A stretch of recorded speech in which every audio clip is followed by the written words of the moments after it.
The views expressed and the opinions given by the individual host and their guests do not necessarily reflect those of Para X, its affiliates, or its sponsors. It's coming. All these voices.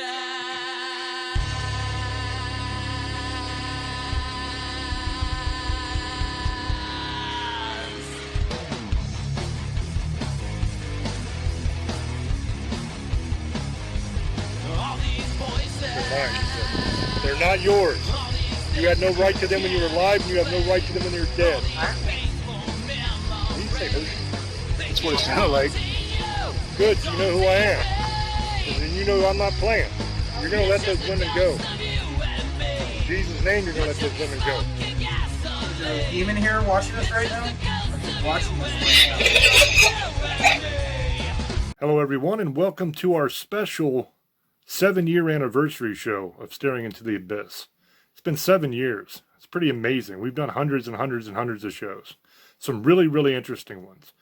I'm going to throw over to Old Boy first before we do anything and see what he has to say about his 7 years. It'll be a very short couple-minute thing. And then we'll get to the best of clips, because that's what we're going to do in this show. We're going to give you some of the best segments from 7 years, at least the ones that we could fit in one show. The problem is a lot of them that I really, really like What Are Demons, Where Do They Come From, The Mandela Effect, Flat Earth Theory, those kind of shows, the explanation takes about a half an hour. So really, we could only fit a couple if we did it that way. But we got about 4 clips for you for this episode. They're really, really interesting segments from our shows. So, oh boy, go ahead, brother. Thank you, James. I'm going to do a quick 7-year anniversary. Thank you, guys. We love you guys. 7 years, guys. And I hope you guys enjoyed your Christmas. It's almost New Year's in a couple days. So, we're going to do the best of shows we did. Anniversary, not best of, it's 7-year anniversary of shows we've done. The Kardashians, you know, that one. Slender Man, that was one of my favorite. We did that a long time ago about Slender Man. The Pied Piper, the Witch Trials, all kinds of stuff we've done. And Vlad the Impaler, that was always a great show we did a long time ago. If you guys can check that one out. We did so many shows in the last 7 years. Nessie, Bigfoot, The Abominable Snowman, that was one of my favorite. Did a lot of research on that one. The raid of Area 51, I remember that one. Like, people were going to try to raid Area 51. I remember if you guys saw that one. But if you guys did or listened to that one. Because now you can see us, guys. So, I mean, you see our faces now. We do it differently than we used to do back in the day. 7 years ago, things were different. It wasn't so many shows out there. We done about the reptilians. That was a great show. Where did demons come from, or monsters? What else have we done? We've done so many shows. What else have we done? There's so many I can't just think of ones. So many paranormal shows we've done with the shadow people, shadow men. We've done those ones. Those were really good. That was a really good episode. We've had a lot of great guests. Ate the Chosen One, aka Brandon Jones. We've had Tammy G. We've had a lot of people on the show. JC, Shadows Pit Paranormal, Andy Andrews from Vapor Paranormal. It was a great show. Chris Harmon, he was a great guy, another paranormal investigator. Had so many different people on our show. Marcus Koch, one of my favorites because he's so funny and he's just out there. He does directing some of the most extreme horror movies out there, guys. The American Guinea Pig movie, the American Guinea Pig movies, Bloodshock, 100 Tears. That was a crazy clown horror movie. You guys can check it out. That was a great show. He's always fun. And now he can cuss, so we always had to beep out some of the stuff or cut out some of the stuff, but now he can say what he wants. So he's always a great guy. We've loved that guy. He's a cool guy. That was a great couple show. We've had him like 5 or 6 times. Check those shows out too. Nessie, like I said, we've done a lot about that. UFOs. we've done the flat Earth, the Mandela effect. What else we done? The apocalypse shows, the zombie shows. If zombies what would happen if zombies came? What would you do? James has done hundreds of different shows on the side too, of different paranormal things and ghost and crypto and conspiracy theories. We've done just like the Vegas conspiracy with the aliens that fell down in the backyard. We did that show just recently. That was a good show. If you guys can check that one out.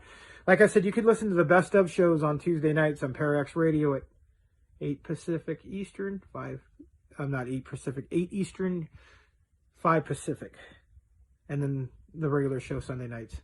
But we've done so many great shows, and I've enjoyed it all for the last 7 years. Thank you guys. We love you, and check out some of these shows we just told you guys about, and some of the old research we done, and just we keep doing it, guys. We're going to keep doing this for years. Hopefully more stuff will come out. Vampires, we've done stuff like that. Dogman with Chris. That was a great show. We had a lot of views on that one. That's another one. A lot of people like the Dogman show. That's another one. That's like one of our biggest. I think like 20,000 people saw that video, and that was a good show. A lot of people want to fight and argue on that one. So we kind of we've done other shows about Dogman. I think we did another one, 2 or 3 with him, and they were really good. Guys, check those ones out if you can. Like I said, I'm just going through real quick because I don't have a lot of time. So again, dude, thank you for letting us scare you on Sunday nights. I enjoy it, and I'm going to keep doing it. Thank you for letting me entertain you all these years. Thank you for following us on Tales of the Abyss and letting me show you some of my stories and some of the stuff I see and some of our investigations me and James do. And those are on there too. You guys can always check those one out, guys.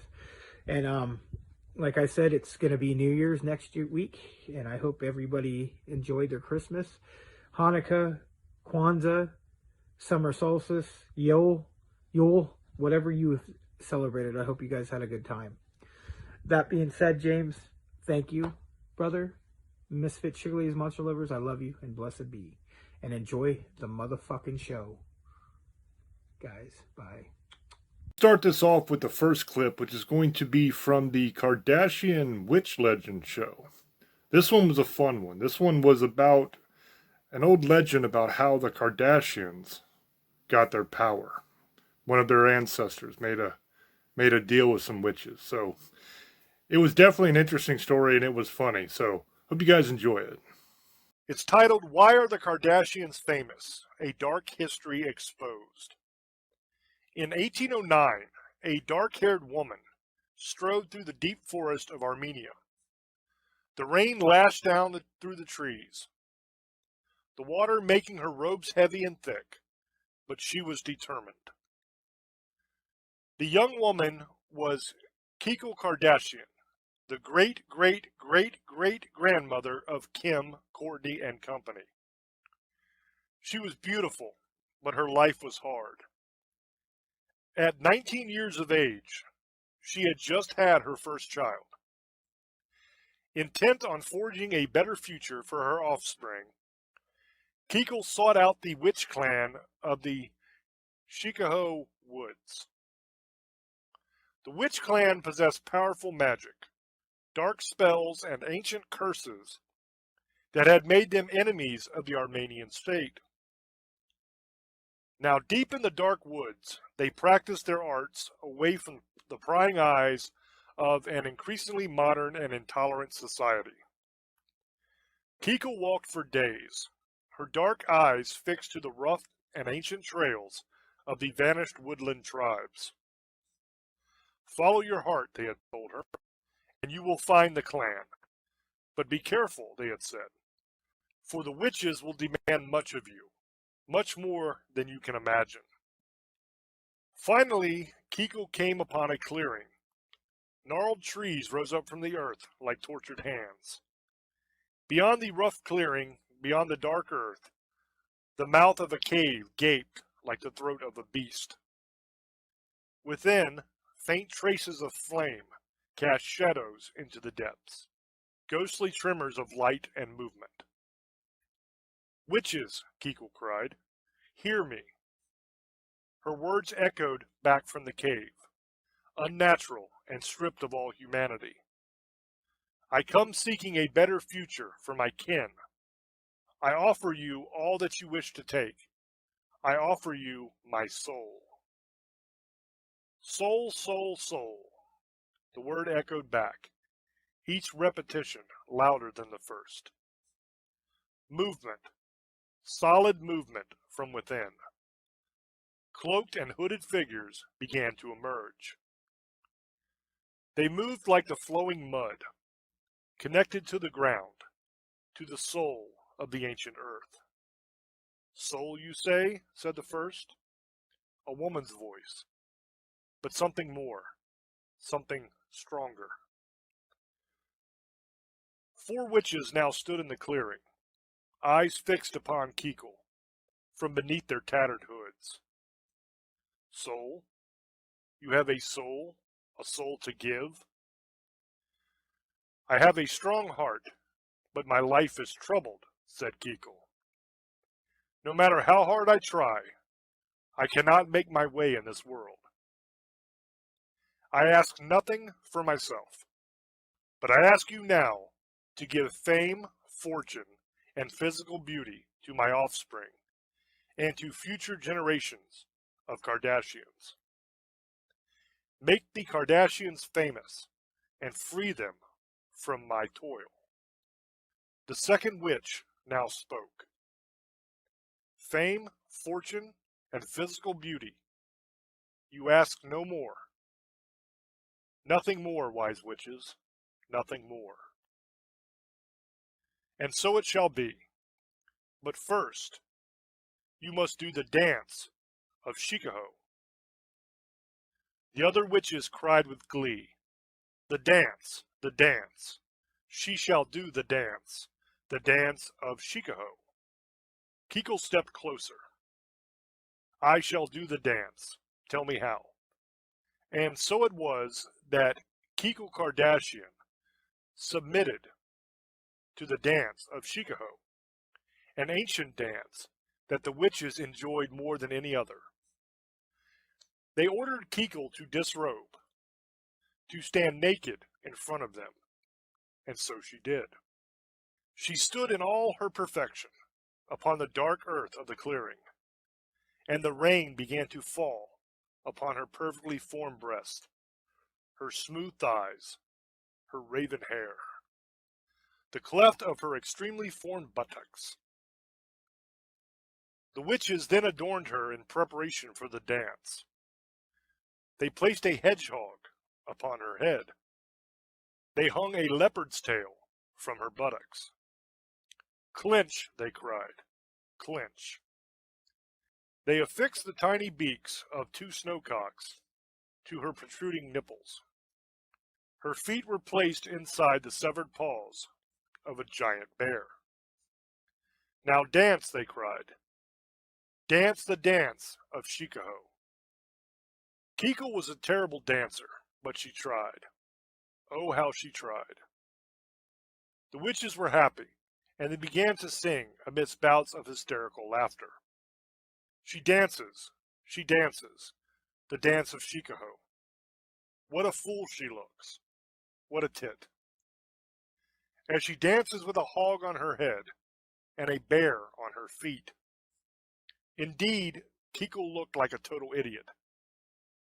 The witches laughed uncontrollably, snorting and cackling, and occasionally releasing foul-smelling farts, as they watched her performance. One even rolled around in the dirt, doubled over in all her glee. They had taken her dignity for their own amusement. They had also drawn impressively detailed sketches of the dancing Kekul, which they later sold to the Armenian press. They then spread gossip throughout the nation, telling of her ridiculous dance. And so it was. So it began. Kekul returned to her village. but her family and friends shunned her. She had become a joke in society. She returned to the dark woods, where she remained, isolated and alone, with only her child for company. But the witches had not lied. Kika was damned to loneliness, but her child and all of her female descendants received what the witch clan of Shikaho had promised: fame, fortune, and physical beauty, nothing more. Talent, wisdom, dignity. Such things have been lost to the line of Kardashian women. But they have always had a strange capacity for achieving fame, fortune, and physical beauty. But nothing more. Nothing more. And that is why the Kardashians are famous. This next clip is the true tale of the Pied Piper. A lot of people think it's just a nursery rhyme, but it actually really happened in Hamelin, Germany, way back in the 1200s. So here is the true story of the Pied Piper of Hamelin. Now everybody's heard this old fairy tale about the Pied Piper of Hamelin that played a flute and led the children away. And most people probably think that it's exactly that, just a fairy tale. It's a myth. But there's actually historical evidence that suggests that this myth is actually true. That it actually happened in 1248 in a town called Hamelin, Germany. Now, the earliest depiction of the Pied Piper was a stained glass church window that was put up in Hamelin, Germany in 1300. Now, this window was later destroyed, but accounts of what this window looked like say that it featured a colorfully dressed man that was leading a group of children. And it was believed to have been made in the memory of a tragic event that happened in the town. Now, the earliest written town records of Hamelin also state that in 1348, and this is a quote, "It is 100 years since our children left," end quote. There's also a manuscript that dates back to 1440, which says that on the 26th of June in 1248, 130 children that were born in Hamelin were led away by a piper clothed in many colors to Calvary near the Koppen and lost. Now, this evidence shows us that there were children in Hamelin that did in fact go missing, and that the piper was the one that led them away. So we have actual historical evidence that this really took place. But what people don't agree on is what happened to the children. Why were they led away? What was the motive behind it all? There's a whole bunch of different theories on this. So we're going to go through a few of them tonight. I think this ought to be fun. The first theory is that the Pied Piper was actually a rat catcher that was out for revenge on the town of Hamelin. Now, the way this story goes is that the Pied Piper of Hamelin was a rat catcher that was hired by the town to get rid of a unbelievably bad rat infestation that Hamelin was having at the time.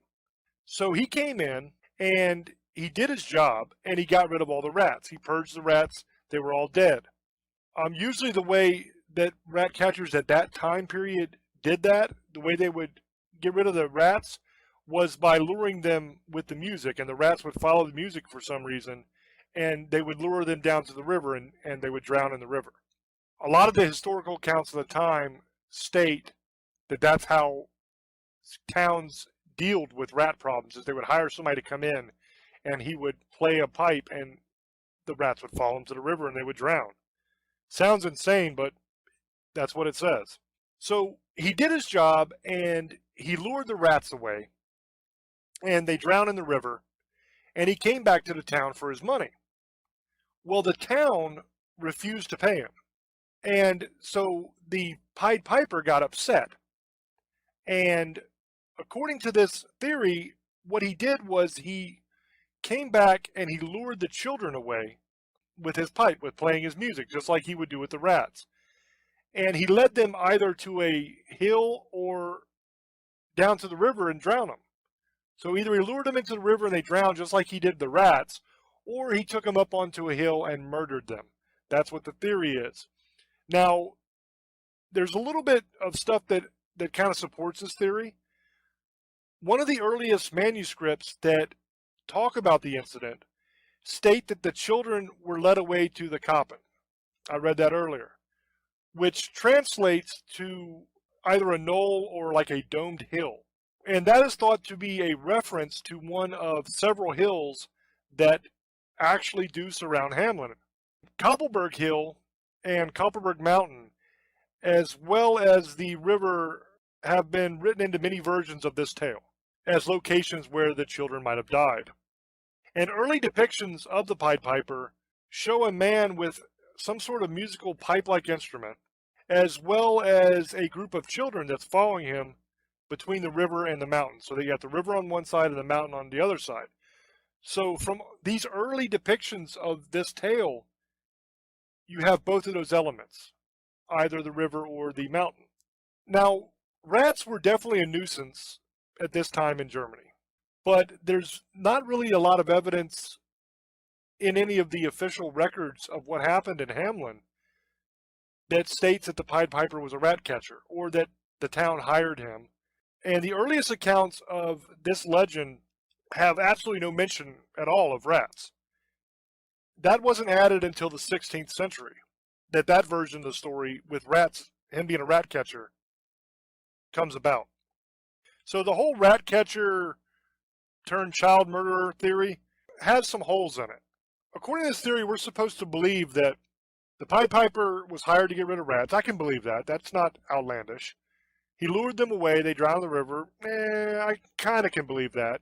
I mean, there's a lot of evidence from the time period all over the place that that's how they did it. So I guess I can believe that. But we're also supposed to believe that he got over 100 children, 130 children, to follow him to their death because he was playing a pipe. You know, he's playing a little fluty-like thing and making good music. And so he can get all these kids to follow him and either drown them in the river or murder them on a hill. If you drown them in the river, they'd have to be in some kind of trance, I would think, to go into the river and drown. And there's no evidence at all in any of the tales that it caused some kind of trance. Or he took them up on a hill and murdered him. Well, how are you going to get them to hold still to murder them? Yeah, you might be able to murder the first 2 or 3 if you do it quick. Bop, bop, bop, they're dead.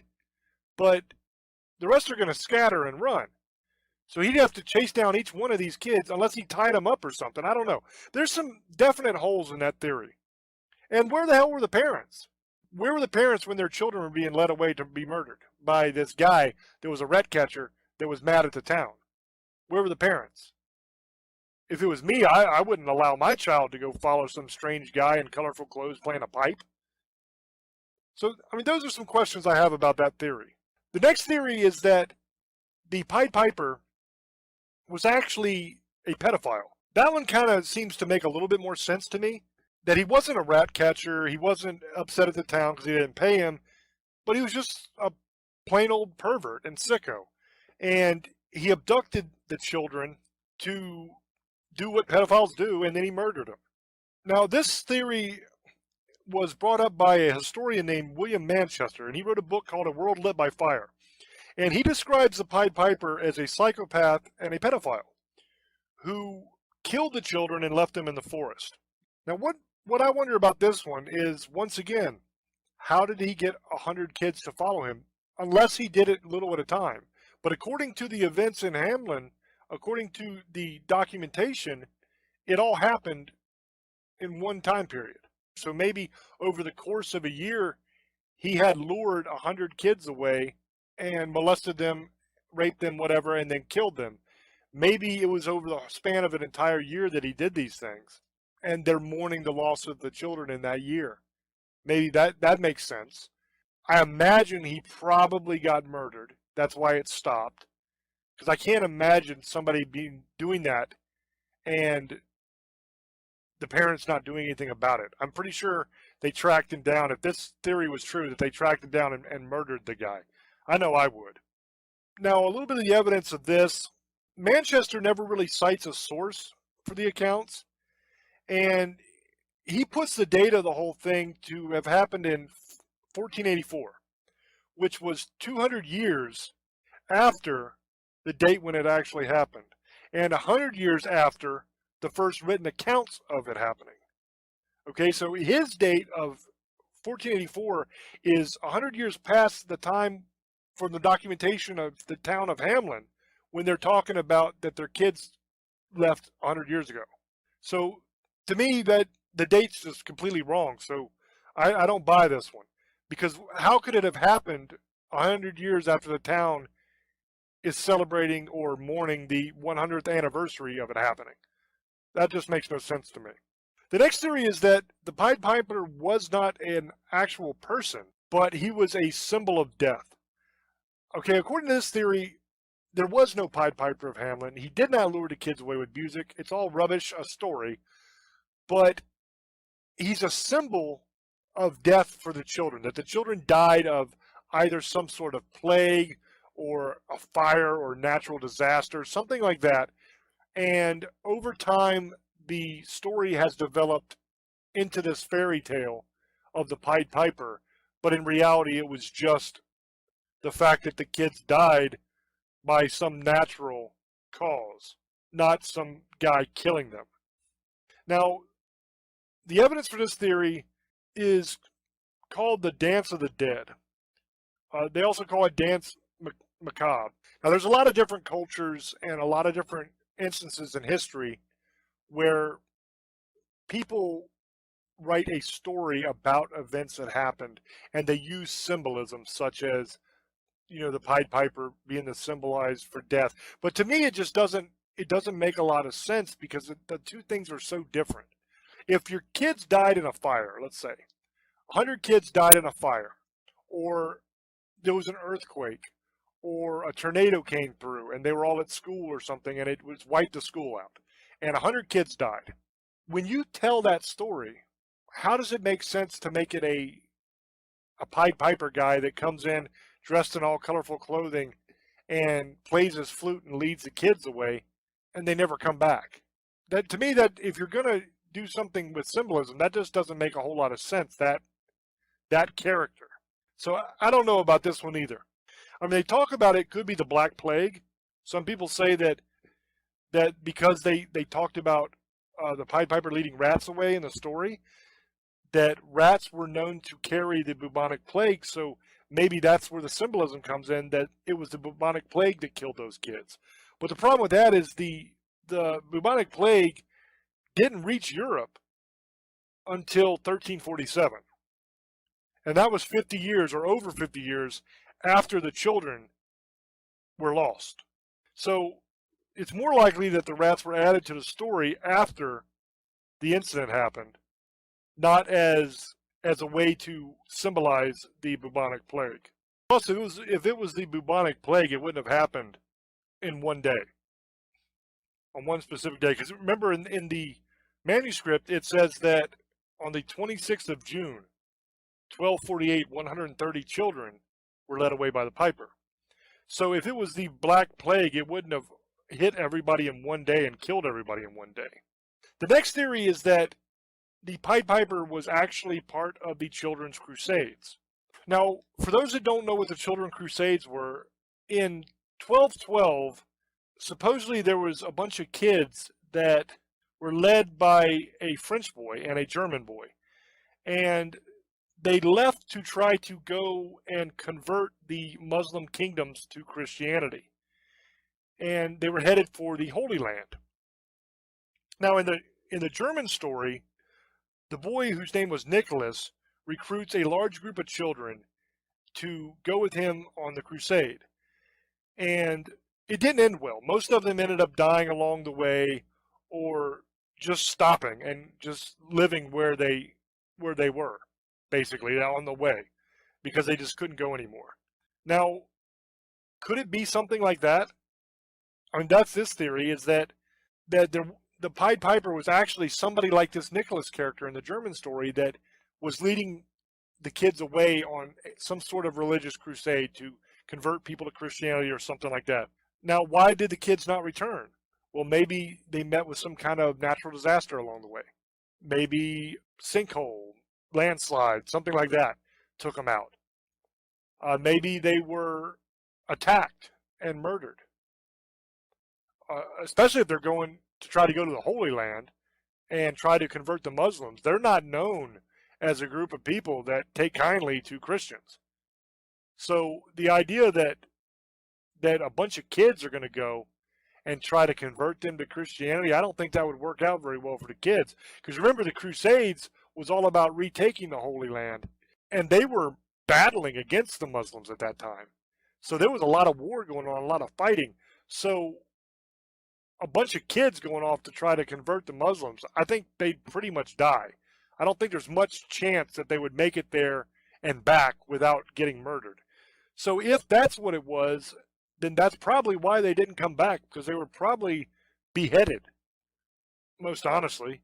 Now, as far as the evidence for the truth about the Christian Crusades, a lot of historians say that they never happened. Some historians say they did. There's not a whole lot of information about them. Supposedly what the Christian Crusades were, like I said, were kids going to the Holy Land to try to convert the Muslims. But some historians say that the Children's Crusades was actually a story that was invented as a way to portray innocence and purity with the Crusades. So in other words, it was a way to try to make the act of going over to the Holy Land and murdering people to try to take it back for Christianity as an innocent and pure thing instead of a barbaric thing. That's what some people say. I don't think we'll really ever know the actual truth about it unless there's some more evidence that is found. The next theory is very, very interesting. I really like this one. And it has to do with something called dancing mania. And this theory states that the children of Hamelin literally danced themselves to death, and that the Pied Piper was part of this dance of death. Now, dancing mania is something that is real. It actually happened, and it was very, very weird. It was this super weird phenomenon that occurred in Europe, especially Germany, during this time period. And what it was groups of people would begin dancing involuntarily.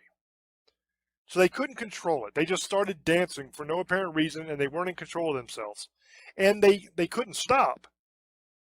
I mean, they would dance literally for days and days and days until they collapsed in exhaustion. Or sometimes they would just drop dead from exhaustion and dehydration. Now, historians still don't really know what caused this. They don't know if it was some sort of mass hysteria or some very strange unknown virus that has never come back. They don't really know what could have caused this. We did a show a while ago about fairies. And in that show, we were talking about fairy rings and how if you go into a fairy ring, you might start dancing uncontrollably until you die. And somebody has to actually pull you out of the fairy ring. I wonder if that dancing hysteria that happened, that dance mania, wasn't caused by fairies in some way.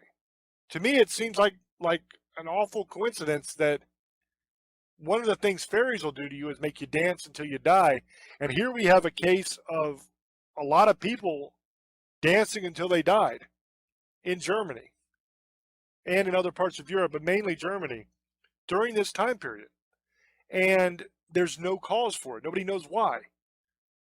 Historians have tried to figure it out, and they don't know. I wonder if that was caused by fairies. Could be.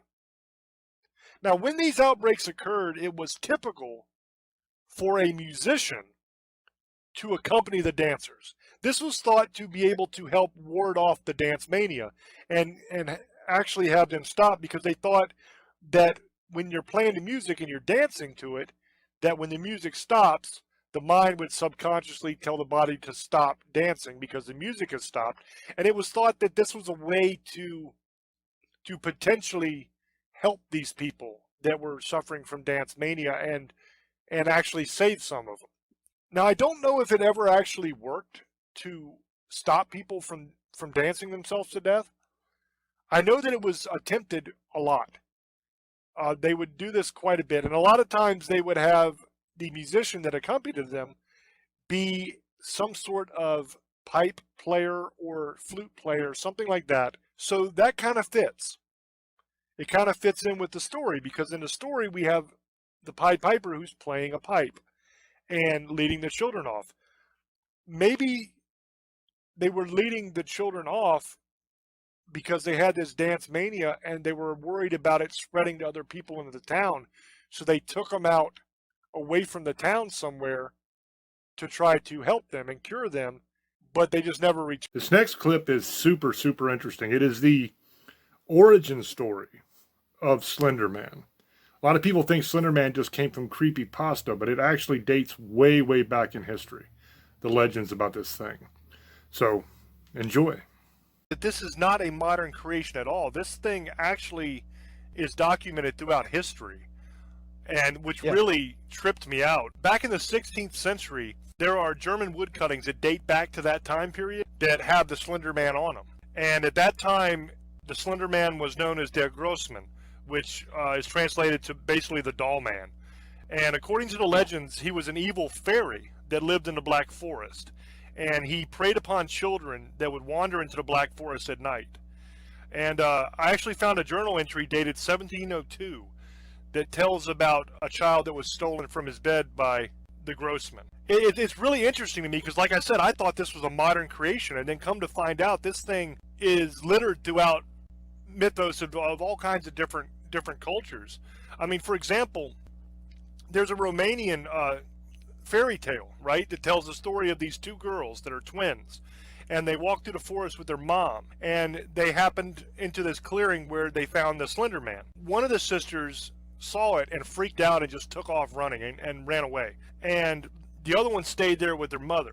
And what the mother did was told the sister to stay there with her, and she like cut this circle in the ground around them, and they had to stay in a circle, and then she sprinkled some stuff, and the Slender Man actually took over the mother's mind and made her take out the daughter. And so basically what ends up happening at the end of this fairy tale is that the Slender Man shows up at the little girl's house because she ran home and she freaked out. And she went home and hid, and her dad came home, and she told her dad what had happened in the forest. And so, of course, he grabs an axe and he takes off out the door. He's going to the forest to get his family back, right? So he wanders out there after the Slender Man. So then the little girl's sitting there and she's waiting and she's waiting and she's waiting, and nothing, nobody comes home. And she's really getting freaked out and worried at this point. And night falls and she hears something coming, and she's kind of like freaking out and wondering what it is. And then they start banging on the door. And she said it's her father. And then she's like, oh my God. And then the voice changes and he says, no, it's your mother. No, it's your sister, right? And it was actually the Slender Man, and he popped in the door and took her. And so that's like a Romanian fairy tale. So this thing it runs the gamut of all kinds of different cultures and time periods, which is, to me, was really amazing. Even in Egyptian lore, they have a picture of him on the wall. I was reading about it, and even in Egyptian time in Egypt, and I think it's before Christ, they had him on the writings of the wall, and even in Greece. And I was looking about him. They have a nickname for him. It's hard to say. God, I'm going to probably kill it. Del Riddler. It's a German name. That's what they call him. Del Riddler. I don't know. It's hard to say, guys. I'm not good at saying words, but what I've read is originally what happened is he got on Creepypasta 2009. That's where it got real popular. Victor Surge, Eric Crudson, that's who started this. I guess he photoshopped pictures of the Slender Man, and that's why that people hear the story of that, because they think it's a joke in 2009. And then the girls in 2014, Morgan Gipsy and Anissa I think it's Windler. They try No. to kill their friend. It's Morgan Geyser and Anita Wire. That's the name of the two girls, and they brutally stabbed their friend to death. And when authorities found them and figured out what had happened and asked them, what was going on, they told authorities that they were forced to do it by Slender Man. And they claimed that if they didn't do what the Slender Man wanted them to do, then their families would have been killed and that Slender Man would have killed them themselves. And the authorities, they investigated the little girl's rooms and everything, and they found drawings of the Slender Man, and they found like these weird mutilated Barbie dolls. That's the old boy coming back. His call dropped out. But they found these mutilated Barbie dolls in Morgan's room, and the psychiatrist claimed that she was just crazy. They said that she believed that Harry Potter was real and that she was living in a fantasy world with Harry Potter and dragons and all kinds of stuff. So the psychiatrist says she's absolutely nuts, but it was Morgan Geyser. She blamed it all on the Slender Man and said that Slender Man would kill her. This next clip was a show that I actually caught a lot of flack from. It is the true story of how to become a skinwalker and what a skinwalker actually is. I got a lot of backlash for this one from the native community for basically telling this information. So I'm going to put on the best of show. Why not? Hope you guys enjoy this one. Most people believe that skinwalkers are only a Navajo thing, and this is simply not true. Almost every native tribe's lore has legends of the skinwalkers. Also, a skinwalker is not some mythical creature or some monster that is born the way it is. It is not some demon animal hybrid from hell. A skinwalker is a person that is a witch. Okay, now this needs some explanation and some clarification as well. In Western and European cultures, the term witch and witchcraft means something different than it does in the native culture. In those cultures, witchcraft is looked upon as being something negative. In today's culture, it's more accepted than it used to be with the rise of Wicca, but historically it has been looked at as a negative or as an evil thing. In the native culture, witchery, which is what I've always heard it called, is more ingrained in the culture. They don't look at magic as being a good or a bad thing exclusively on its own, because it can be either one depending on who is using it and why they are using it. Now here is the first jaw-dropping moment of this episode. Magic is real. Now I'm not saying that Harry Potter style magic, flying around on a broom and waving a wand, is real. But magic does exist. It is a real force that can be tapped into to bring about changes in not only the physical, but also the metaphysical world. A skinwalker is essentially a witch that has reached the absolute pinnacle of their power. Only someone with a massive amount of experience, knowledge, and power can take that next step and become a skinwalker. This is not your average everyday witch. This is not the person that's into Wicca that does little spells to try to bring money into their life or anything like that. This is not that, okay? This is a whole nother level. There are very few people that ever reach this level that you have to reach in order to become a skinwalker. Once the witch has reached that level, there is a whole series of things that they must do in order to actually become a skinwalker. The first thing that is required is for the witch to commit one of the most horrific and unthinkable acts known to mankind. The first step in the process is murdering a member of your immediate family. Now we're talking mom, dad, kids, that kind of thing. The murder has to be done in a very specific way that is really, really horrific. And once that is accomplished, you must complete a very complex ritual that is required during the process. If done correctly, you will then gain the ability to do the other rituals necessary for transforming yourself into an animal. Now, while in animal form, you will possess many different abilities. You'll have unnatural strength, speed, mental abilities, that kind of thing. And one way you can always tell a skinwalker apart from a normal animal is that the skinwalker will be much, much larger, and there'll always be some defect that isn't quite right. Whether it's a weird leg, it doesn't quite work right or look right, or maybe one of its ears isn't right. There's always something about it that's just wrong. It's just weird. It doesn't look right. In some cases, if the skinwalker is powerful enough, the eyes may be red, or they may have even a red glow to them. So you kill a member of your immediate family, you complete the ritual, but you still just can't snap your fingers and become a wolf. Okay, that's not how it works. The next step in this process is enchanted skins. Now, as you may imagine, this is a little more complicated than just running down to Walmart and picking up some enchanted skins in the hunting section. You must first have the skin of the animal that you want to transform into. After that, another complex ritual must be performed on the skin, which will enchant it. Once you have the enchanted skin, you must then put that skin on, and then you have to perform yet another ritual. And then this will enable you to transform into an animal while you're wearing that skin. Kinda. I say kinda because you are not actually physically transforming into that animal. Okay, it's not like Transformers where 1 second you're a car, next section you're standing up as a robot. That's not how it works. What you're doing is you are creating an illusion or a psychic impression of that animal that will surround you. To everyone else looking at you, it will appear that there's a giant werewolf or something standing in front of them. But it is still the person wearing the enchanted skin that is standing there. What surrounds that person is the psychic illusion of the wolf.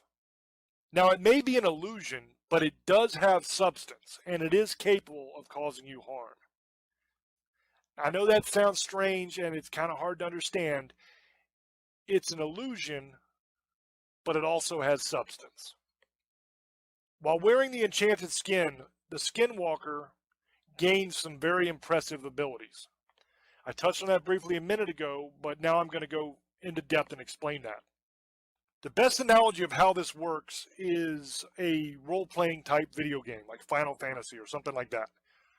As you gain experience, your level rises.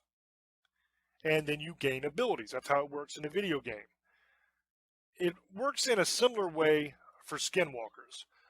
The more time and the more experience that they have, the stronger they become. They learn as they go, they get more powerful as they go, and they gain new abilities. Okay, right away from day one, you are much stronger and much faster than a normal human being. Your natural abilities, which would be like strength, running, jumping, that kind of thing, are much, much greater than they were before you became a skinwalker. Now, over time, your mental and your psychic abilities will grow. Eventually, you'll gain the ability to project your thoughts into other people's minds, and ultimately, you will gain the ability to actually control that person to such a degree that it's almost as if you are operating them by remote control. The effectiveness of the mind control depends greatly on a few factors. The first of these is how strong the skinwalker actually is, how much experience it has doing this. And the second is the will of the person that it is trying to control. A weak-willed person is much more easily controlled than a strong-willed person. It is possible to resist the mind control of even a very strong skinwalker, but it is extremely difficult to do so. A good way to explain this and to determine if you're a weak-willed or a strong-willed person is hypnosis. A weak-willed person is very easy to hypnotize, and a strong-willed person is very difficult to hypnotize. That is essentially what we're talking about here. It's a form of hypnosis. A situation where this is utilized is like either getting you to come out of a locked house that they can't get into so that they can kill you, or let's say you're attempting to kill the skinwalker. Okay, say you're face to face with one of these things and you're trying to shoot them. You pull your weapon, you aim it at the creature, and you want to pull that trigger. The mind control can be used to stop you from pulling the trigger, or it can even cause you to turn the gun on yourself instead. So instead of shooting the skinwalker, you end up killing yourself. Now, this makes a murder appear to be a suicide, and there's no trouble brought to the skinwalker because the cops think that it's just a suicide. Nothing to see here. Well, let's say that you're a strong-willed person and you manage to pull your weapon. The skinwalker attempts to make you turn the weapon on yourself, but you're able to overcome that and you pull the trigger. In this case, your aim is extremely, extremely important. This is because, remember, I said that the skinwalker appears as a much larger version of the animal, but it's still the person that's wearing the enchanted skin that's underneath that illusion. If you are aiming for a headshot, or maybe you're trying to shoot it right in the heart, the bullet is going to miss. It will appear that the bullet will strike right where you aimed, but in reality, it's going to fly harmlessly over the head of the person that's underneath that illusion.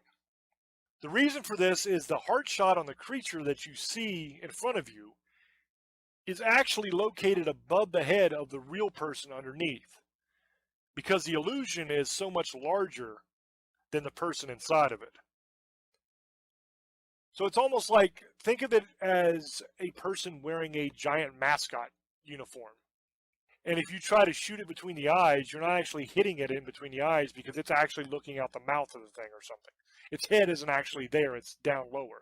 That's what we're talking about here.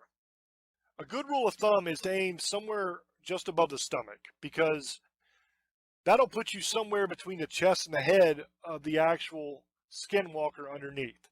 So you're going to have a pretty good chance of hitting center mass on the person inside. Of course, that's going to depend a lot on the actual size of the person inside. If it's a tall person, it's going to be higher than if it's a short person. You'll also need to be using silver bullets or a silver knife when you attack this thing. The silver will be able to neutralize the magic that the skinwalker is using to protect itself, and it will enable the bullet to do the damage that you intended it to do. Okay, I want to pause yet again to explain the whole silver thing, because I've got so many questions about silver in all these different shows we've done. There are many, many questions that regard using silver weapons and why they work. Silver and salt are linked to purity, and they can overcome the evil magic that is protecting the creatures that you need to use silver to kill. Now, the round, whether it's a bullet or the blade if it's a knife, does not need to be completely made of silver. Okay, you don't have to have like a pure silver knife or cast your own bullets strictly out of silver. What you can do is you can take your existing ammunition or blades and you can coat them with silver to achieve the same effect. Now, you can either buy the forge and the silver bars to melt down and then dip them yourself, or if you don't want to do that and you don't have the money to do that, there are several companies out there that you can actually send things to, and they will coat them in silver for you. The presence of silver is what is necessary, not that the bullet or the blade is made completely out of silver. Just want to clear that up so that everybody can understand, because you can't just go out and buy silver bullets. One of the ultimate abilities that a skinwalker can gain is the power to reanimate the dead. Okay, now I want you to understand this isn't just snapping their fingers and a dead person rises up and chases you like a zombie. This also requires the proper rituals to be performed and the proper spell components to do that. But it is something that a powerful skinwalker can do if it has the time and the materials needed. Once the corpse is reanimated, the skinwalker will have complete control of the dead person.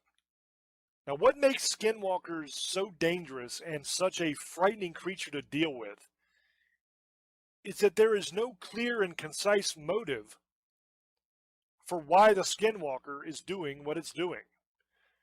Okay, it's not attacking you because it needs to feed. You are not food to a skinwalker because it's a person that is doing this. It's driven by the same motivations as any ordinary psychotic serial killer kind of person. The difference is it's just much, much more powerful and much, much more dangerous. Now, it could be greed or hatred or revenge, any number of things that causes you to find yourself in the crosshairs of one of these things. But once somebody becomes a skinwalker, anything that was good in them is now gone. These are purely evil creatures. Because you have to be evil to the core to even take the first step in this process and murder an immediate family member in the way that you have to murder them.